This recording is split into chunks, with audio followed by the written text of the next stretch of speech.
আজকে আপনাদের সঙ্গে ভীষণ মজার একটা রেসিপি শেয়ার করব, আর সেটা হলো টমেটো দিয়ে তৈরি মজাদার ডিম ভাজি। এই খাবারটি আমার খুবই পছন্দ, আর খেতে তো ভীষণই মজা হয়। ডিম ভাজি পছন্দ করে না এরকম মানুষ মোটামুটি খুঁজেই পাওয়া যায় না। চলুন তবে কথা না বাড়িয়ে শুরু করা যাক। তার জন্য প্রথমে আমি এখানে কিছু টমেটো, পেঁয়াজ আর কাঁচামরিচ কেটে নেব। এখানে আমি একটা টমেটো নিয়েছি। আজকালকার টমেটোগুলো দেখতে কিন্তু ভীষণ সুন্দর। দেশি টমেটোগুলো দেখতে যত সুন্দর, খেতে তার থেকেও মজা। কালারটা দেখেই তো মন একদম ভরে যায়।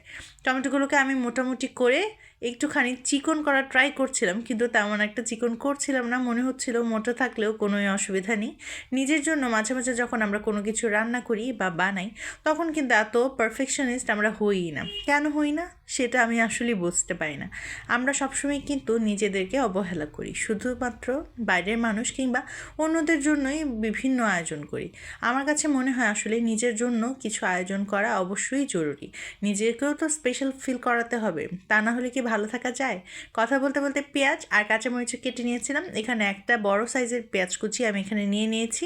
আর এর মধ্যে আমি প্রথমে একটুখানি হাত দিয়ে চটকে চটকে পেঁয়াজটাকে চটকে নিচ্ছি, যেন এর ফ্লেভারটা ভালোভাবে বের হয়ে আসে। এই পর্যায়ে আমি দিয়ে দিব কেটে রাখা কাঁচামরিচ আর টমেটো কুচিগুলো। আপনারা কে কে এইভাবে টমেটো দিয়ে ডিম খেতে পছন্দ করেন সেটা কমেন্ট করে অবশ্যই জানিয়ে যাবেন। এবার দিয়ে দিচ্ছি পরিমাণ মতন লবণ। আমি এখানে 1/4 চামচের মতন লবণ ব্যবহার করছি। এবার এখানে 2টি ডিম নিয়ে নিচ্ছি। ডিম খেতে ভালো লাগে না এরকম মানুষ মোটামুটি খুঁজে পাওয়া যায় না। যদিও সেদ্ধ ডিম অনেকেই পছন্দ করে না, তবে ডিম ভাজি পছন্দ করে না এরকম সত্যিই আমার কাছে মনে হয় কেউ নেই। ডিমটা ফেটাতে ফেটাতে এদিকে একটা প্যান বসিয়ে তার মধ্যে কিছুটা তেল গরম করে নিতে হবে। বেশি কথা বলছিলাম মনে হয়, তাই জন্য তেলটা একটু বেশি পড়ে গিয়েছে। পরবর্তীতে আমি এটাকে কমিয়ে নিয়েছি। এবার ডিমটাকে খুব ভালোভাবে একটা কাঁটা চামচের সাহায্যে ফেটিয়ে নিচ্ছি। মাঝে মাঝে দেখবেন ভালো কিছু খাবার থাকলেও সেসব খেতেই মন চায় না। এই ধরনের ডিম ভাজি কিংবা একটা সামান্য আলু ভর্তা দিয়েই প্রাণ ভরে খাওয়া যায়। আর আজকাল যে পরিমাণ শীত পড়েছে, তার জন্য কিন্তু হাত পা গুটিয়ে কম্বলের নিচে বসে থাকার চেয়ে ভালো আর কিছুই মনে হয় না।